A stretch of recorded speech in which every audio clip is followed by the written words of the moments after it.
नमस्कार, कार्यक्रम सत्य बहसमा यहाँलाई हार्दिक स्वागत छ। म एगेरा सिमखडा। कार्यक्रम सत्य बहस रेडियो नमस्ते 96.5 मेगाहर्जसँगै उज्यालो टिभी नेटवर्कको अफिसियल फेसबुक तथा युट्युब च्यानलबाट एकैसाथ प्रसारण भइरहेको सुन्न र हेर्न सक्नुहुन्छ।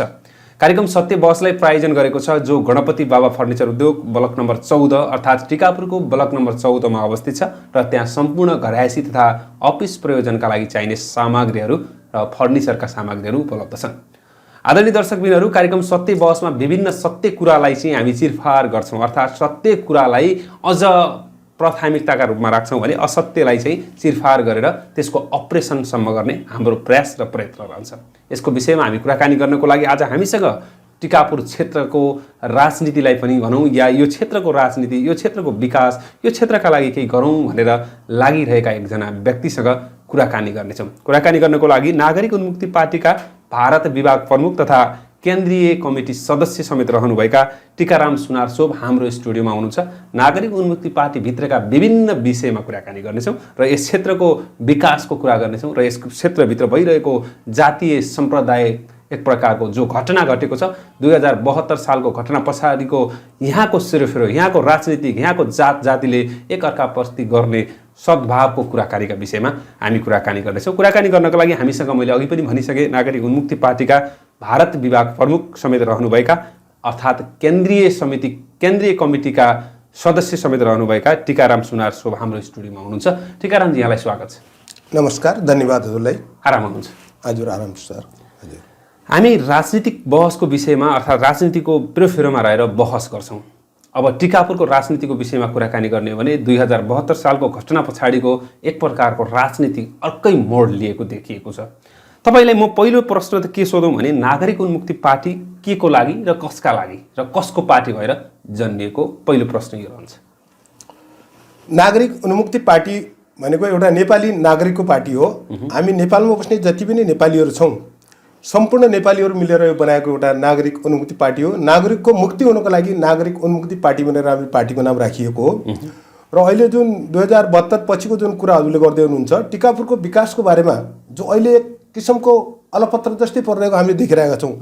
तर नागरिक उन्मुक्ति पार्टीबाट, हाम्रो पार्टीबाट टिकापुर नगरपालिकामा हाम्रो मेयर पदमा बहुमतबाट उहाँहरू चाहिँ विजय भएर आउनुभएको जो हाम्रो एकजना मेयर हुनुहुन्छ, उहाँले अब हामीले आशा छ कि यो टिकापुरको विकासको जुन क्षेत्र जुन यो बाँटिएको छ, जुन अलपत्र परेको छ, त्यो क्षेत्रलाई उहाँले विकासमा लैजानुहुनेछ यो नागरिक उन्मुक्ति पार्टीको तर्फबाट भन्ने हामीले दृढ मत छ। भनेपछि नागरिक उन्मुक्ति पार्टीको प्रमुख एजेन्डा चाहिँ के रहन्छ? अर्थात् यो क्षेत्रका नागरिकहरूलाई माथि उठाउनका लागि नागरिक उन्मुक्ति पार्टीमा त विभिन्न यस्तो समुदाय छ जो सबैभन्दा पिछडिएको समुदाय बढी यसमा इन्भल्भ छ, अर्थात् यसमा रहिरहेको छ। अब उहाँहरूको जीवन स्तरलाई उकास्नका लागि तपाईँको प्रमुख एजेन्डा चाहिँ के रहन्छ?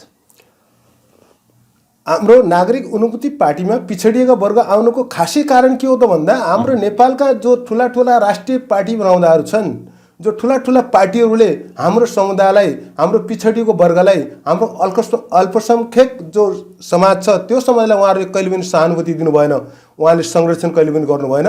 हामीले आज 2048 सालको चुनावदेखि लिएर अहिले 2046 सालमा हाम्रो जुन सुरु भएको प्रजातन्त्रको लागि 2048 सालको आम चुनावपछि लिएर अहिले 2079 सालसम्म हामीले जुन राष्ट्रिय पार्टीका नेताहरूले जो हामीलाई आश्वासन दिनुभयो कि हाम्रो समाजलाई, जस्तै भनौँ थारूवट समाज भयो, हजुरको चाहिँ दलित भए, अनि त्यस्तो अल्पसङ्ख्यक जो यहाँ बस्तीहरू छन्, अल्पसङ्ख्यक जो जाति समाजहरू छन्, उहाँहरूलाई उहाँले एउटा समायोजन गर्नुको लागि मात्र आश्वासन दिनुभयो, तर समायोजन गर्नु भएन। त्यस कारणले गर्दा तपाईकै नागरिक उन्मुक्ति पार्टीका नेताहरूले भनौँ या जनप्रतिनिधिहरूले कैलाली क्षेत्र नम्बर, यो कैलाली जिल्लामा 4वटा पालिकाहरू स्थानीय तहमा जितेको छ। त्यो पश्चात अर्थात् अहिलेसम्म वैशाखदेखि यता आएको जुन यो पिरियड छ, अर्थात् जितिसके पछाडिको बितेको पिरियड छ, त्यति बेलासम्म खासै तपाईँका पार्टीका प्रतिनिधिहरूले भनौँ या जनप्रतिनिधिहरूले खासै यो क्षेत्रका नागरिकहरूलाई अर्थात् पछाडि परेका त्यो पिछडिएका वर्गहरूका लागि कुनै पनि भूमिका खेलेको देखिँदैन भनेर यहाँ चाहिँ एक प्रकारको तपाईँमाथि आरोप लागिरहेको छ। तपाईँको पार्टीले जुन एजेन्डा बोकेर आएको थियो त्यो अनुसारको भएन भनेर तपाईँकै पार्टीका केही व्यक्तिहरू स्वतन्त्र पनि भइसकेका छन्। अब तपाईँले आफ्नो पार्टीलाई मिलाइ लैजान अर्थात् अहिले तपाईँले बोकेका एजेन्डालाई पुरा गर्नका तपाईँको दायित्व हुँदैन?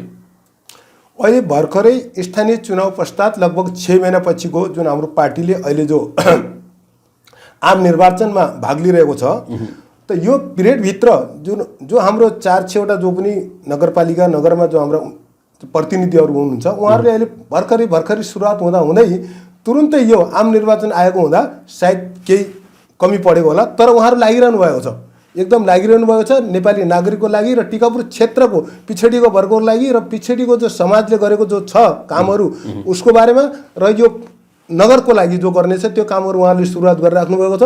तर अहिले भर्खरै अब यत्रो वर्षौँदेखि यहाँ राजकारण गरिरहेका पार्टीहरूले त केही गरेन भने यो टिकापुरलाई अलपत्र पार्ने उहाँहरू चाहिँ विचार गर्नुभयो भने हाम्रो भर्खरै जन्मेको नागरिक उन्मुक्ति पार्टीका जो प्रतिनिधिहरू छन् स्थानीय तहका उहाँहरू भर्खरै लाग्नु भएको छ र केही दिनपछि उहाँहरूले त्यसको सकारात्मक तरिकाले जनताको सामने राख्नुहुनेछ भन्ने हामीले विश्वास छ, उहाँहरू गरेर राख्नुभएको छ। टीकारामजी, उसो भए तपाईँले भनेको अहिलेको यो भनाइ र टिकापुर क्षेत्र भनौँ या यस क्षेत्रका मानिसहरूले भनेको यो एक प्रकारको राजनीतिक आधारै नभएको पार्टी हो, यो पार्टीले केही पनि गर्न सक्दैन भनेको कुराहरू त मिल्न गयो नि?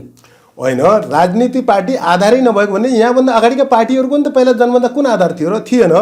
सबैले आधार बनाएका हुन्, हामीले यो पार्टीलाई आधार बनाउने हो। त्यसैले त राष्ट्रिय पार्टीमा हामी यो चुनाव लड्दैछौँ, त त्यसैले चुनाव लडेर जनताले हामीलाई साथ दिनेछन् भन्ने हामीलाई पूर्ण भरोसा छ र त्यसपछि हाम्रो पार्टी राष्ट्रिय पार्टी हुनेछ, राष्ट्रमा हाम्रो चाहिँ सरकारमा पुग्नेछ। यदि हाम्रो पार्टीको सरकारमा यदि अल्पमत परेको समयमा पनि यदि कसै विचार मिल्ने पार्टीहरूसँग हाम्रो चाहिँ सहमति हुन्छ भने हाम्रो पार्टी त्योसँग विचारधारा मिलाएर काम गर्न सक्छ। यदि भएन भने हामी तटस्थ रहेर पनि हाम्रो विकासको लागि, हाम्रो देशको विकासको लागि हामी काम गरिरहनेछौँ। तपाईँ लामो समयसम्म एउटा एमाले पार्टीमा रहिरहनु भयो, अर्थात् त्यहाँ राजनीति सक्रिय रूपमा तपाईँले राजनीति गर्नुभयो। एमालेलाई एउटा ठुलो पार्टी छोडेर अहिले एउटा सानो पार्टीमा तपाईँ चाहिँ हाम फाल्नुभयो, अर्को भाषामा भन्यो भने तपाईँ ट्रान्सफर हुनुभयो। तपाईँ अवसर खोजेर जानुभएको हो या अवसरको लागि तपाईँ त्यहाँ पुग्नुभएको? एमाले पार्टी ठुलो पार्टी हो, देशको लागि हामीले काम गरेको, हामीले आशा भरोसा राखेको पार्टी हो, हामीले त्यसको लागि रात दिन दौडेर काम गरेको हो। 2048 पछिका चुनावहरूमा हामीले जो पनि पार्टीले दिएका नीति निर्देशनमा हामीले त्याग तपस्या गरेर काम गरेका थियौँ। तर कसको लागि भने मेरो समुदायको लागि, मेरो समाजको लागि, केही समाज र मेरो समुदायको लागि त्यो पार्टीले अगाडि केही काम गर्छ कि भन्ने हामीले आशा थियो। तर त्यो पार्टीले हाम्रो समुदायको लागि खास त्यति काम गरेनन् र त्यस कारणले गर्दा मेरो समाज खास गरी दलित पीडित र अल्पसङ्ख्यक जाति, अल्पसङ्ख्यक धर्म जो छन् उहाँहरूलाई यो पार्टीले नहेरेको कारणले गर्दा हामी जहाँको त्यहीँ भएको कारणले गर्दा ठुलो पार्टी भनेर हामीले चाहिँ यो छाती घसाएर राख्नु त केही फाइदा भएन।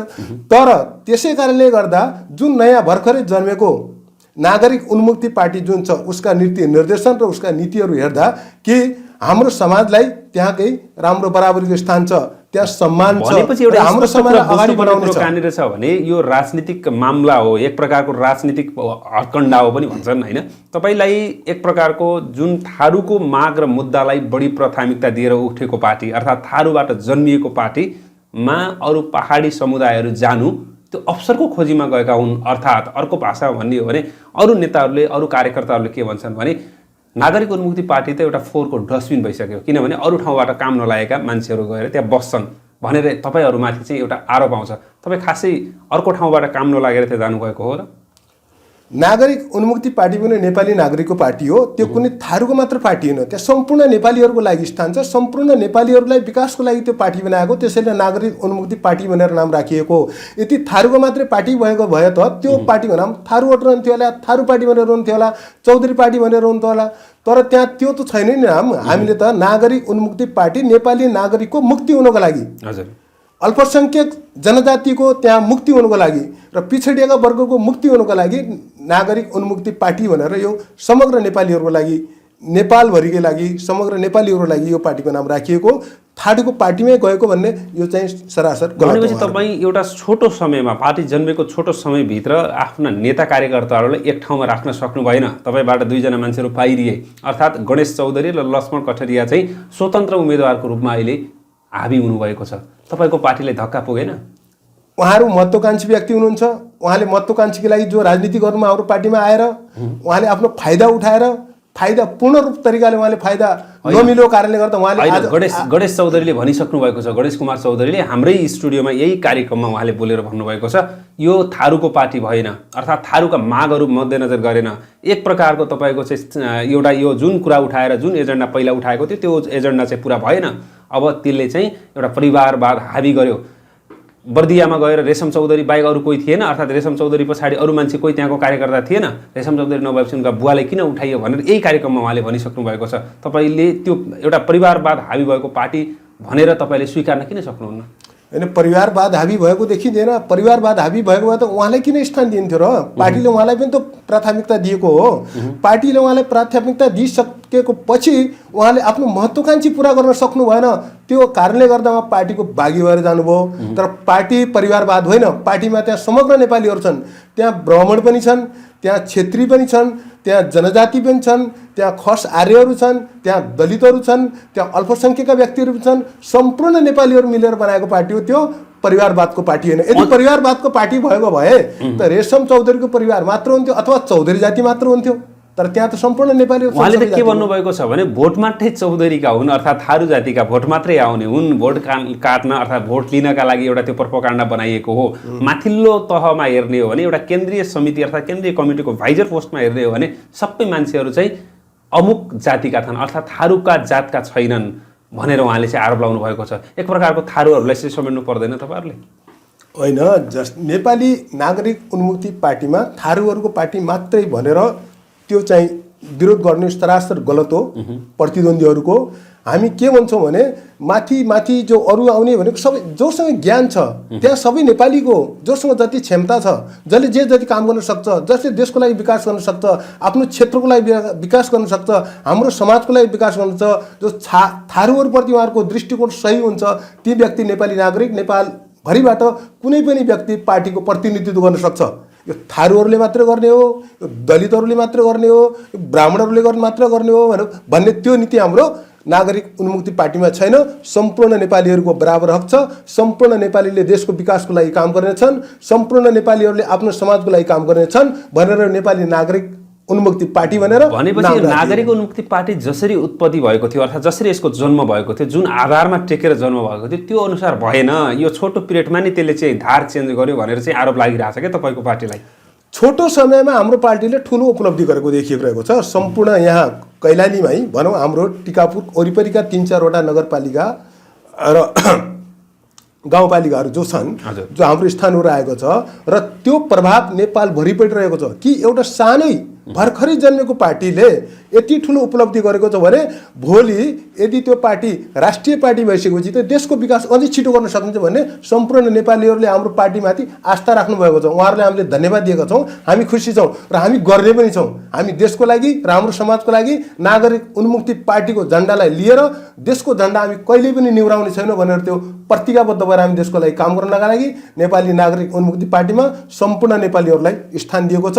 सिर्फ थारूट नाम बनेर चौधरीहरूको मात्र होइन। त्यो अबको आगामी तपाईँहरूको यो राजनीतिक यात्रा भनौँ या आगामी सहकार्यहरू कसरी अगाडि जानुहुन्छ? तपाईँको पार्टी मानौँ उदाहरणका लागि तपाईँको पार्टी ठुलो बन्न सकेन, अर्थात् तपाईँको पार्टीले कुनै पनि त्यो केन्द्रमा पुगिसकेपछि त्यहाँ निर्णय गर्न सक्ने क्षेत्रमा पुगेन भने तपाईँका एजेन्डाहरू यहीँ तुइएर बस्दैनन्?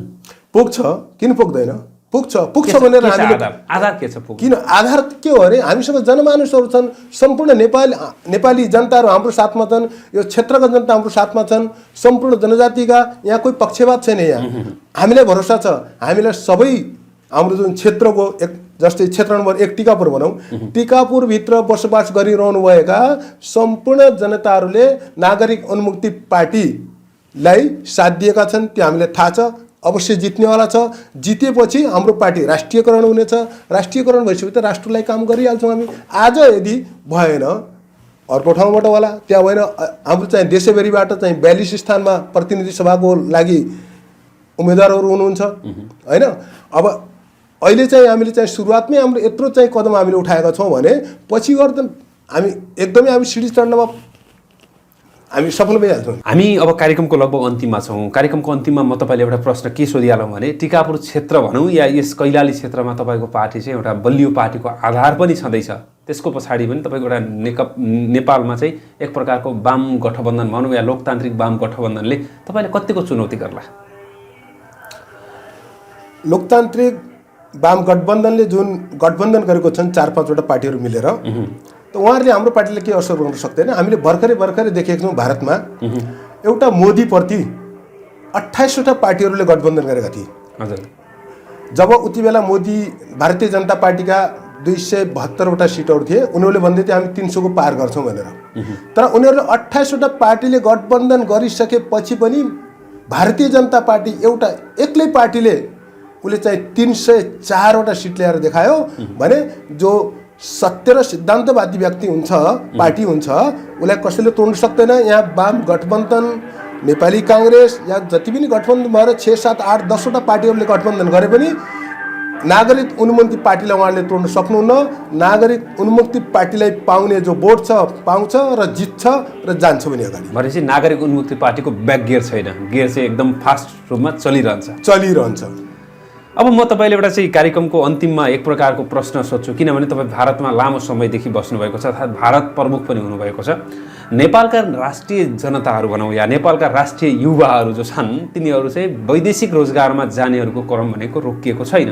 तपाईँलाई म एउटा काल्पनिक प्रश्न सोध्छु, किनभने त्यो क्षेत्रका मान्छेलाई रोक्नको लागि तपाईँ यदि परराष्ट्र मन्त्री भइदिएको भए, एउटा काल्पनिक प्रश्न हो, तपाईँ एकछिनका लागि परराष्ट्र मन्त्री भइदिनुहोस् र यहाँका नागरिकहरूलाई अर्थात् यहाँका युवाहरूलाई, हजारौँ युवाहरूलाई जो बाहिर गइरहेका छन् तिनीहरूलाई रोक्नका लागि तपाईँको भूमिका के हुन्थ्यो? काल्पनिक रूपमा काल्पनिक उत्तर दिनुहोस्।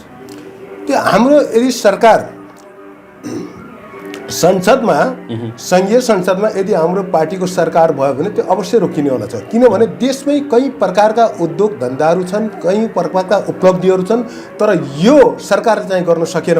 यहाँ अरबौँ खरबौँ रुपियाँहरू चाहिँ बाहिरबाट ल्याएर यिनीहरूले खाने र त्यसलाई भागभण्डा गर्ने मात्र यहाँहरू चाहिँ गरे योभन्दा अगाडिको सरकारहरूले।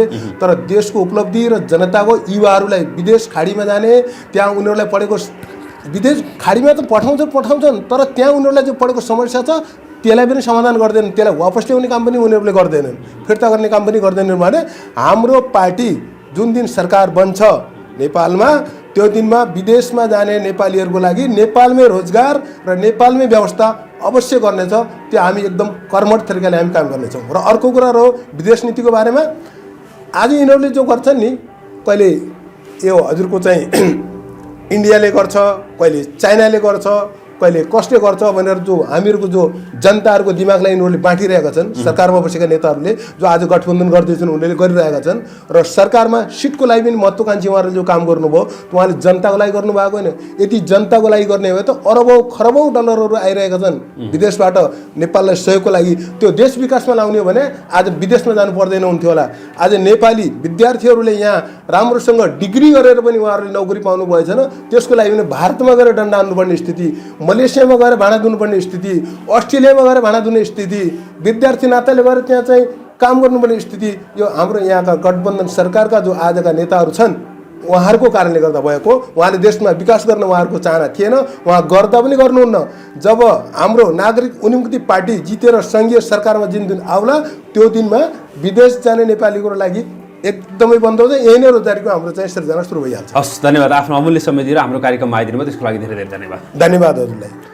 आदरणीय दर्शकबिन, आजको कार्यक्रम तपाईँलाई कस्तो लाग्यो? जस्तो लाग्यो त्यस्तै सुझाव सल्लाह र प्रतिक्रिया दिन चाहिँ नभुल्नुहोला भन्दै आजको कार्यक्रमबाट म गेरा सिमखडा बिदा हुन्छु। हवस् त, नमस्कार।